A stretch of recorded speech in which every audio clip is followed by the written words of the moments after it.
Good morning, everyone. Paul Ruppel here with Fox 29 News Now. Happy Monday to you. Hope you're having a great day and your short work week is off to a good start, a holiday week. Want to get you out to our first story this morning. This is a man who's creeping people out in Newcastle County. He exposed himself inside a Wawa.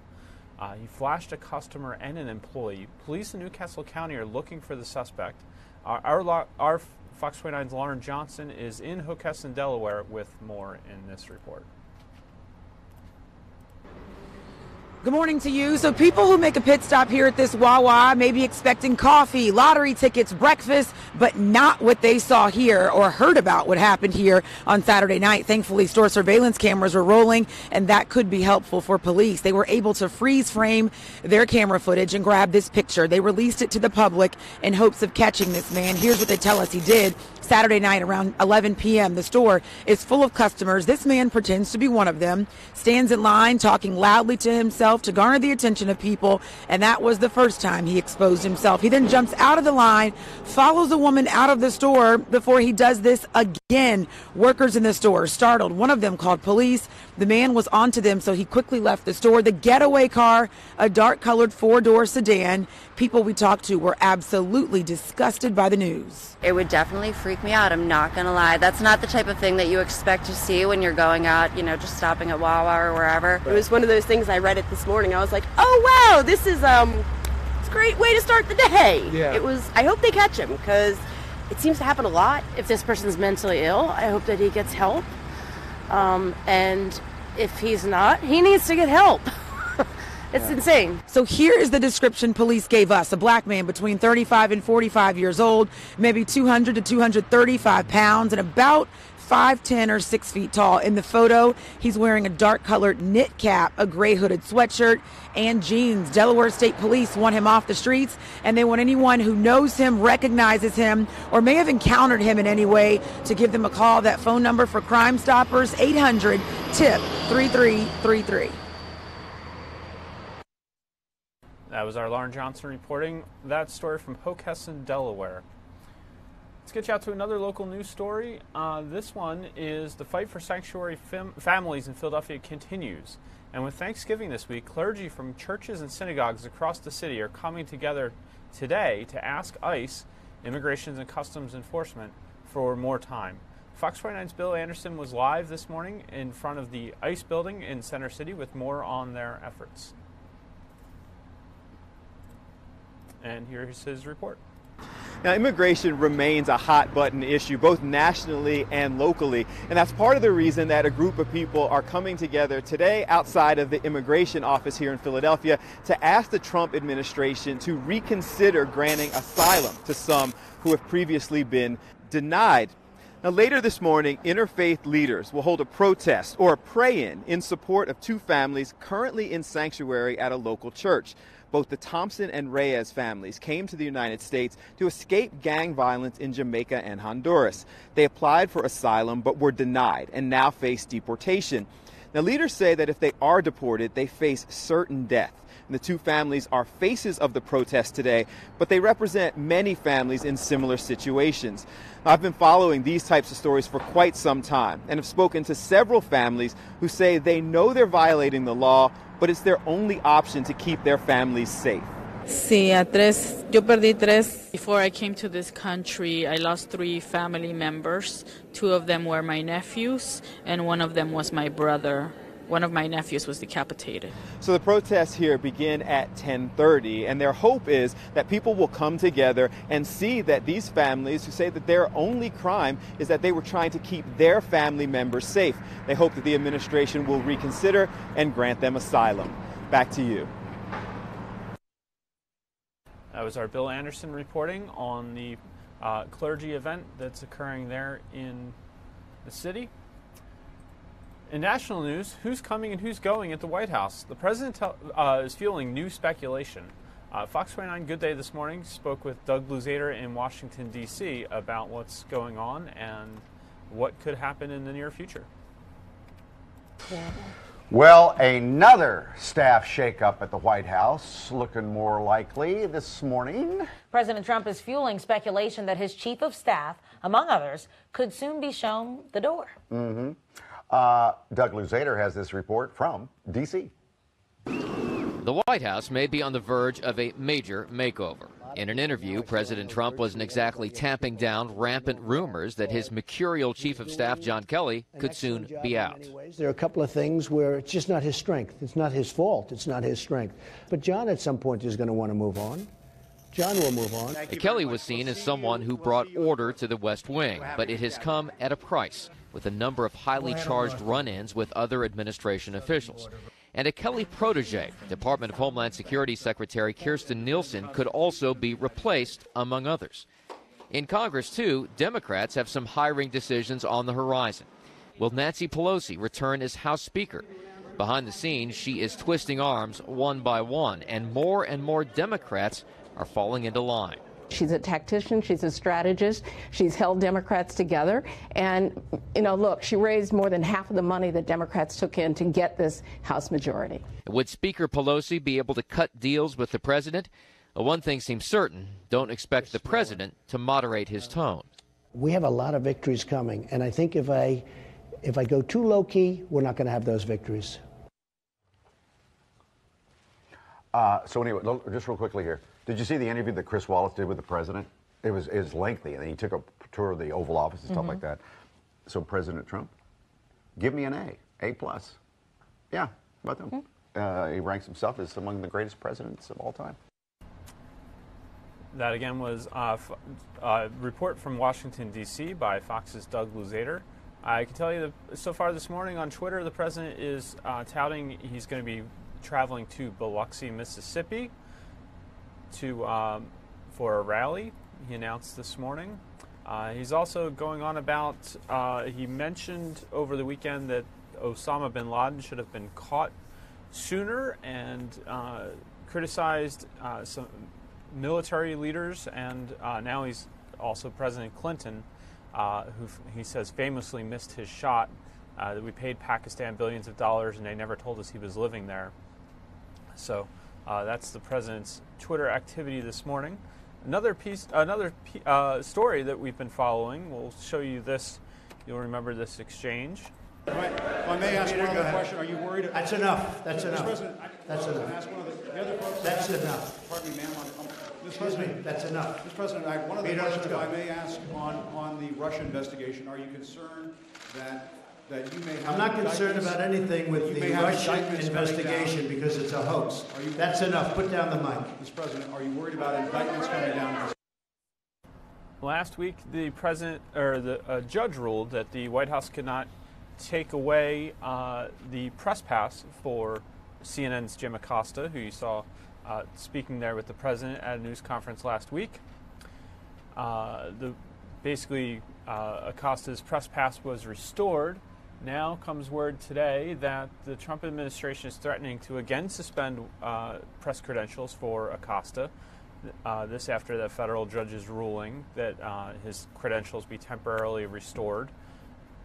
The White House sent a letter to Acosta saying they had made the preliminary decision to suspend his pass when the judge's order expires. It was a 15-day order, I believe. The White House argues that Acosta did not follow, quote, basic standards, end quote, at a news conference when he got into that disagreement with the president there, trying to get his question answered. Questions, plural. In a court filing Monday, CNN said the administration was creating retroactive due process. The network tweeted that the White House is continuing to violate the First and Fifth Amendments of the Constitution. So stay tuned. Probably another court battle coming there, or another round in that lawsuit. I want to take you right now a quick look at the stock market. At the moment, the New York Stock Exchange is down 229 points.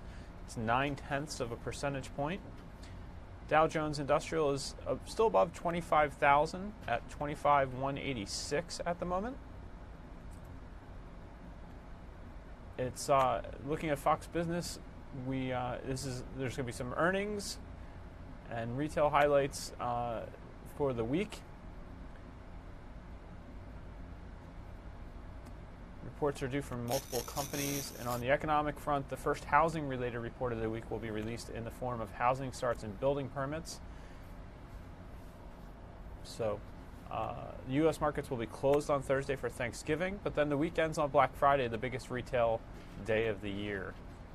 U.S. online spending during the holiday shopping season is likely to grow 14.8% this year to $124 billion, far outpacing the 2.7% growth predicted for brick and mortar locations. Overall, U.S. holiday sales, including stores and online, in 2018 will increase by 4.3% to 4.8% from a year ago, according to Reuters. So there's a quick look at the stock market for you. Let's take a look at weather. I'll show you, here is a look at the Benjamin Franklin Parkway in Philadelphia. Looking out towards the Philadelphia Museum of Art.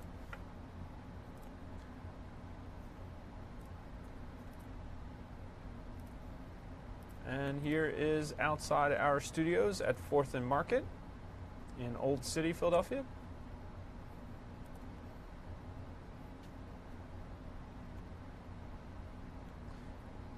There we go. Now we've got the current conditions for you. 42 degrees at the moment. Dew point is 42 as well. Winds at a southwest at 3 miles per hour. Ultimate Doppler shows you there is some snow moving across the northwest part of Pennsylvania and center north part. Looks like it's moving into Williamsport. So that system will eventually be bringing us some rain, but most of the wintry precipitation stays to our north.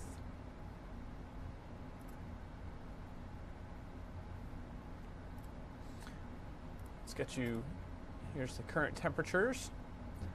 43 degrees in Philadelphia, 40s across much of the area, 50s along the coast.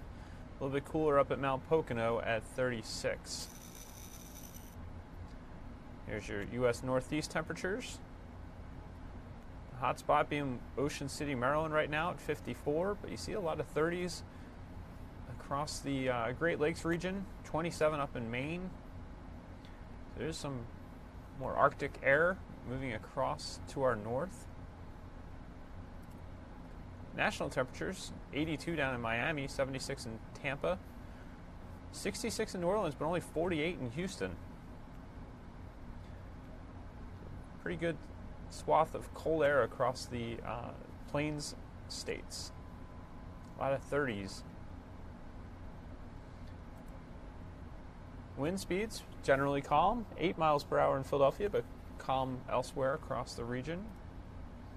Not much by the way of wind gusts to speak about, and your visibilities are pretty good across the region. Satellite showing you some of that cloud cover up to our north. Not much the way of winds to speak of, so the wind chills, I think that looks outdated to me. Although, let's get you a 7-day forecast. Monday, 52 degrees for a high. 7s on our Fox 29 weather by the numbers. Looks like 7s to start your week. Monday, Tuesday, Wednesday. 50 tomorrow, partly sunny. A little more partly sunny on Wednesday, but only a high of 44. And look at Thanksgiving. It's going to be a cold turkey day. 29 degrees, 22 for an overnight low. Friday, 37. Then we warm up a bit. Saturday, 53. Looks like a chance of rain there. And cloudy Sunday, 54.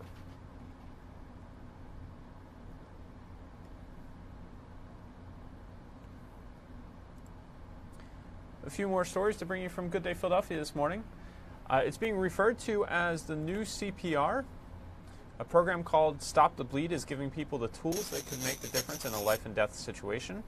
Fox 29's Good Day Philadelphia sat down with Dr. Jeremy Cannon to show you some of these tools. Serious right now on this show because of the violence been taking place in our schools and mass shootings just about anywhere for the last 20 years or so. So violence can strike anywhere. Would you know how to save a life? Yeah, that is a question that a lot of people are wondering. And that mentality inspired medical professionals in our area and around the country to push something called Stop the Bleed. And it's a campaign that many are referring to as the new CPR. The campaign was launched in 2015 in response to the shooting at Sandy Hook Elementary School 3 years earlier. So we're going to show you some video from Dr. Oz, and it shows the importance of your ABCs, which is alerting 911, finding the bleed, and compress and control. Whether it's a shooting in your neighborhood or even an accident at home or something that happened on the playground, it begs the question, would you be able to stop the bleed? Well, let's see if we do know how to do that and follow our ABCs here. Dr. Jeremy Cannon is here. Doctor, thanks for coming in. Good morning. Tell us your background. You served our military, too. Thank you for your service. And where? Iraq and Afghanistan. How many years? I was active duty for 9 years, still a reservist, but deployed 3 times during my active duty time. So you've kind of seen it all. I have. All right. Thank you for coming in. So the tourniquet, I'm still not sure that I know how to put a tourniquet on somebody. We have a demo here. This could be an arm or a leg, right? It could be, universal limb. Bullet hole right there. So we promote the combat application tourniquet. It's a pretty simple device, but you slip it around the wound above the level of the injury. Where is the person's heart? Is it all the way up here? Yeah. Okay. So you have to stop the bleeding coming into the wound. You wrap this real tight, apply the Velcro there, and then you have to crank this this bar here called a windlass, and you crank it down real hard. Why don't you crank it there? It's just getting, crank it, and it's getting the yeah, and then you have to lock it in this tighter little and tighter notch there. and tighter. Yep. Then you secure it. What if I don't have there that? You go. Well, then we've got other options like this hemostatic gauze over here. Okay. So we have this this gauze here. No, you can go ahead and do it. You've got the bullet wound. You can just stuff it in there, get it all the way down. Go ahead, you can stuff it in there. You just keep jamming just it. Pack it There's in. blood spurting out. Blood spurting out. And that's when you don't have a tourniquet. If you don't have a tourniquet, Okay. but you've got this hemostatic gauze, Now- you can pack that in. I would be thinking, oh, what if I'm pushing the bullet deeper into his body? Well, what or you're the doing person's is you're body? compressing the artery there that's causing the bleeding. Okay. All right, let's say you don't have the gauze. Well, say you Or don't the have tourniquet. anything, you're out in the wild on your own, but you've got a T-shirt probably. Probably, yeah. You can take this wound. You can stuff the T-shirt in there real deep. So any Get it in cloth, there, really. and then the key is to hold pressure, to get a lot of pressure on there. And do you have to keep holding it until medical professionals can come? Until medical help arrives. So keep yes. pressing it down. What if there's an exit wound, like here? Like the You opposite can side? take your do the same cut thing. your T-shirt in half and do the same thing on the other side. So you get it opened up here, and just pack it Jam in, it down in there. all the way down into the bottom, and then apply your pressure. And leave There you that go. pressure on until the ambulance. Yes, is showing. don't look and see if it's still bleeding. That's Right. a dangerous thing. So just continue holding pressure until medical help arrives. You know, it's sad that we even have to do this segment, but that's the way it is. Well, I think it's better to be prepared. Yeah. 'Cause Are you you've going been- around to schools? Yes, we are. We've gone to several high schools in the area, and we're really trying to get this word out as sort of a grassroots effort to control bleeding. And what is the reaction from students? Are they like, oh my gosh, I can't believe we have to do this? Are they really They're interested? very receptive, Yeah. receptive. They're eager to learn how to do it. They see the importance of it. It's really been well received. Well, it's really all they've known. If they're in high school, That's true. they're born, after 1999 when Columbine happened. Yeah. Thank you. Hey, it's my pleasure. Appreciate it. Thank you so All much. right, my pleasure. Good information there from the doctor. Experts say Thanksgiving table straps can be dangerous for your pets. Alex and Mike spoke with Dr. Edward Aller from Art City Vets about the foods you need to be extra careful with. This is my dog, Sarah. So we just got her, so we don't know all the rules about what we should be feeding our pets or basically not feeding them. So we brought in an expert, Dr. Edward Aller. Aller? Yeah, Aller. It's Aller. Holla! Holla! Good morning. Welcome. Thanks you for doing? coming on to Good Day. We Thanks appreciate for it. having me. Who's your friend over there? This is Carolyn. She's my probably going office to end manager. up in the Yeah. picture here eventually. So the dog that's- is, what's the name of the dog? Brinkley? Brinkley. Oh, Brinkley. So cute. She's huge. Isn't she amazing? So Does Yeah. she get to have any special foods? Does she get any people foods? Not really, no. Okay, good. You're smart. All right, so what should I not feed my pet for the holidays? Well, the first thing we have here are grapes and raisins. What's wrong with them? So not every dog experiences it, but some can actually have permanent kidney damage from them. Why? They don't actually know, and they don't know how many it would take. It's kind of what they call idiosyncratic, which means some dogs will have the problem and some won't. Is it breed specific at all? Like big dog, small dog, it's that not, kind of thing? It's not. Ooh. But some people have been doing it for years and get away with it, and others, it happens once and they can have permanent kidney damage. Never thought about feeding a dog a grape. By the way, what kind of breed is Brinkley? She's a Pyrenees mix. Oh. She's huge. She is enormous. I thought she was like a golden retriever kind of thing, just really a big similar, one. Yeah. Really similar. Yeah. All right. From the Pyrenees Mountains of southern France and northern Spain. Anyway, it seems like, they would love to have a turkey bone, like a femur. They would, but they can break it up. It can splinter. Sometimes it can get stuck in the throat, the esophagus, and Just don't do it. They can choke, or it can get stuck in the intestines. Some dogs will be okay, but most can have some issues. So it's not a wise thing to do. Now, how about the turkey meat itself? I mean, that seems like it'd be like a lean, great treat. Well, a little bit of lean white meat can be okay, but when you get into bacon or gravy or the skins, it can cause pancreatitis. The high fat content, the dogs aren't used to breaking that down, and can cause a lot of stomach pain and gastroenteritis and things like that. Chocolate, a no-no. Chocolate is definitely a no-no, and I think most people know that more than the other ones, but especially the baking chocolate and the dark chocolate you'd have around the holidays can be the worst, and they can get high heart rate, seizures, things like that. I was going to ask, because my kids are Tremors. convinced they have a friend's dog. They're like, Coco's eating tons of chocolate and Coco's fine. I'm like, no, but we can't give our little Sarah chocolate. So does that matter at all in size? Like some dogs can? It does. I mean, a small dog that eats dark chocolate can be very dangerous. A big dog that has a little bit of milk chocolate, they might just get some diarrhea or something like that. But Well, for the love of God, the dog's name is Coco. Well, why wouldn't he? Coco's fine with the chocolate. That's why he wants chocolate. All right, now Karen's in the kitchen there, or maybe Brian, her husband's in there, rolling out a pie. And got the dough ready to go. When was the last time that happened? You made a turkey last night, you little brat. I ate the whole turkey. Okay. What'd you make your turkey do? No, dough. Absolutely not. Yeah, so if it's cooked, it's not as bad.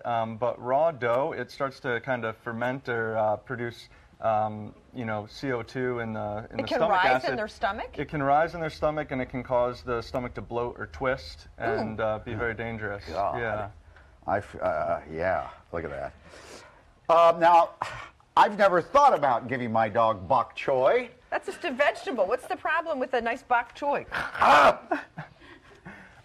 So onions, garlic, and things in this family, they can actually cause damage to the red blood cells, and if they eat enough, it can cause anemia. So no French onion soup or anything like that. Now, how about if the onions are in the stuffing and they had some stuffing? Yeah, in very small quantities, it's probably not going to be an issue, but if they eat a lot of it, it can cause anemia. I've seen them actually need a blood transfusion from it.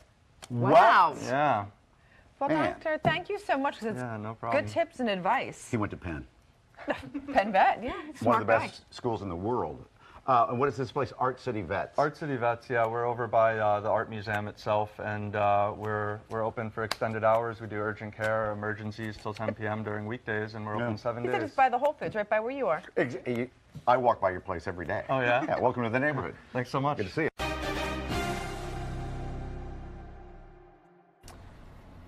Cut off the end of that segment there. Apologies for that, but wanted to get you out to a breaking news story. You're looking at the White House right now. 3 Democratic senators have filed a lawsuit challenging the appointment of Matthew Whitaker as acting Attorney General. The complaint was filed Monday by Senators Richard Blumenthal of Connecticut, Mazie Hirono of Hawaii, and Sheldon Whitehouse of Rhode Island. This is according to the Associated Press. I saw Fox News is also reporting this. The complaint that was filed argues that the appointment of Whitaker violates the Constitution because he has not been confirmed by the Senate. The complaint asks a judge to declare the appointment unconstitutional and to prevent him from serving as head of the Justice Department.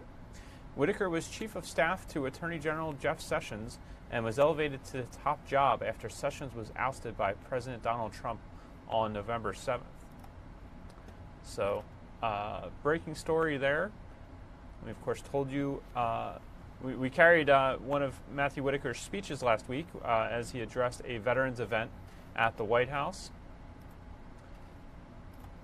I have a little bit of file here of Matthew Whitaker. Let's show you that. Again, 3 Democratic senators have filed a lawsuit challenging Matthew Whitaker's appointment as acting Attorney General. That complaint was filed Monday by Senators Richard Blumenthal of Connecticut, Mazie Hirono of Hawaii, and Sheldon Whitehouse of Rhode Island. So we'll be following this story throughout the day on Fox29.com and on Fox 29 News at 5, 6, 10, and 11. We'll bring you the latest on the lawsuit and what the implications could be should the courts review this, and whether the president was within his right using the act to appoint him on a temporary basis, and as he works to find a permanent appointment. Of course, former Governor Chris Christie of New Jersey was among those, and I believe Pam Bondi of Florida were some of the rumored names and folks being brought in for that conversation. Let's take one more look at radar. You see some wintry precipitation across the northern part of Pennsylvania, coming out of Ohio. Should stay off to our north, the wintry stuff. Maybe a little bit of rain later. Calling it a 7 on our forecast by the numbers. Mostly cloudy, but there's a chance some of that precipitation comes our way. 52. 50 for Tuesday, 44 Wednesday, cold Thanksgiving Day, 29 degrees for a high. Friday 37 for Black Friday shopping, Saturday 53, and Sunday 54. I want to thank you very much for joining us today for Fox 29 News Now. Have a great day. Hope your your holiday week is getting off to a great start. We're here after Good Day Philadelphia most days. Have a great rest of the day.